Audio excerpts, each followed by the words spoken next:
Hello students,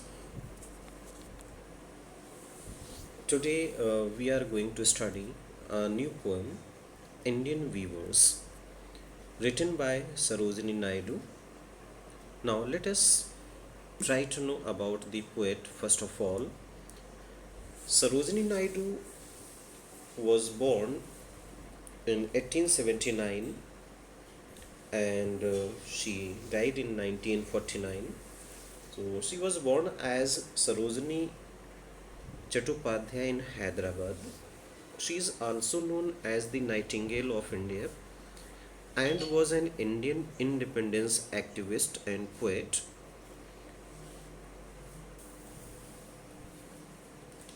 She served as the first governor of the United Provinces of Agra and Awadh from 1947 to 1949.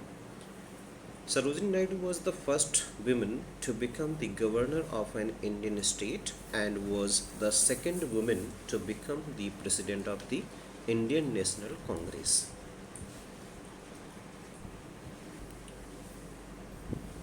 Now let us have the introduction of the poem Indian Weavers. Indian Weavers by Sarojini Naidu is a short poem consisting of three stanzas having 4 lines each. The poet talks about three types of dresses that the Indian weavers weave at three particular times of the day. Metaphorically, each time and the dress weaved in that time symbolizes a particular stage of life. The poet uses a number of literary devices to express her ideas like simile, metaphor, etc. The poem also consists of a discussion between the poet and the weavers. The poet asks the weavers and the latter reply. Now let us have the explanations of the stanzas. Now stanza number 1.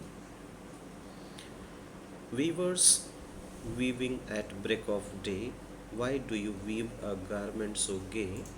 Blue as the wing of the Hellsin wild, we weave the robes of a newborn child. So, dear students, here weavers, the people who weave a particular garment. Break of day means early in the morning. Garment means here cloth. Gay means happy. And what kind of cloth they are weaving? So, even the weavers reply. Now, let us have the explanation of the above lines, above stanza. In the first stanza, the poet questions the weavers that why are they weaving clothes early in the morning that seems to be quite beautiful and charming and of a particular color. The poet is curious to know about these clothes as they seem quite special. The weavers reply that the clothes that they are weaving are blue as the wing of a Helsin particular bird. Okay, so which is the other name of the kingfisher whose wings are bright blue in color. The weavers reply that they are weaving the robes of a newborn child who has just come to the world. This stanza describes the first stage of human life, which is full of freshness, happiness, beauty, and hope, and there is no place for sorrow at this stage. Now, let us have second stanza. Weavers weaving at fall of night, why do you weave a garment so bright? Like the plumes of peacock purple and green, we weave the marriage veils of a queen. Veils means a cover. Okay. In this stanza, the poet meets the Indian weavers again during the fall of night and asks why they are weaving a cloth late in the evening, which is the time when the most of the Indian marriages take place. She also asks, she means here the poet Sarojini Naidu, asks why they are weaving a garment so bright like the plumes, feathers. of a peacock, purple and green. The weavers reply that the cloth is bright and richly colored because they are wearing it for a queen. They are weaving it for a queen. She will use it to make her marriage veil. This stanza describes the second or adult stage of life when humans quest for a better and prosperous life. The colors purple and green symbolize the ups and downs of the life that makes adulthood bright.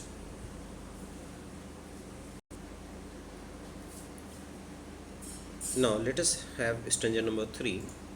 Weavers weaving Solomon and still. Solomon means very serious, still means peacefully. What do you weave in the moonlight chill? White as feather and white as a cloud, we weave a dead man's funeral shroud. In the final stanza, the poet finds the weavers quite sorrowful, grieved and silent. Grieved means sorrowful. They are weaving something weird in the dead of the night, which is colorless and lifeless.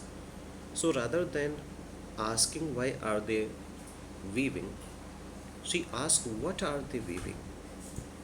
The weavers reply that they are weaving shroud, which means a cloth used to put on the dead body. This represents the final stage of human life, that is death, which is lifeless and emotionless, just like a white cloud or a feather. However, the white color also symbolizes eternal peace and calm that comes with death. The poem sums up human life in three main stages. Using symbols like clothes and times of the day, the life starts its journey with blue color representing joy and happiness, and then come green and purple that represent the ups and downs of life along with happiness, and finally comes a single color white that represents the last stage of human life when the person dies, and with him the emotions that were connected to life die as well. So hopefully students, I think you have got all the stanzas clear in your mind. Even let us have the summary. Indian Weaver sums up the life of human beings on earth in three main stages by using symbol like clothes and times of the day. The journey of life begins with one color, blue, which means joy and happiness. It continues with the addition of a number of colors, green and purple, which means sorrows also enter into life along with happiness. Life is more active in this stage than in the first stage. In the final stanza, all the colors vanish away and a single color, white, remains, which means emotions are connected with life, and when the person dies, emotions also die with him. Now let us talk of the theme of the poem. The central theme of the poem is the parallelism that the poet beautifully draws between the three parts of the weaver's workday and the three stages of human life. What is the mood of the poem? The words gay, bright, Solomon, and still in the poem indicate the changing mood of the poem. Now let us talk of literary devices. It means poetic beauty or the figures of speech. Literary or poetic device is a technique a writer or poet uses to produce a special effect in their writing. They are: number one, simile. A figure of speech involving the comparison of one thing with another thing of a different kind, used to make a description more emphatic or vivid. Vivid means clear. Example is here: as brave as a lion. The use of similes as a method of comparison, use of words as and like are example of the same. So here simile has been used. Next, metaphor. a word or phrase that is used in an imaginative way to show that somebody or something has the same qualities as another thing. Here, example is break of day to compare it to childhood. Next, personification has been used. So, personification is a poetic device in which a thing or an idea is given human attributes. Alliteration. Alliteration means letters of alphabet. It is a stylistic device in which a number of words having the same first consonant sound occur close together in a series. Example, alliteration and repetitive consonant sounds of V throughout the stanzas, or P in purple peacock, and repetition of the words weavers, weaving, and weave across the poem are the examples of metaphor also.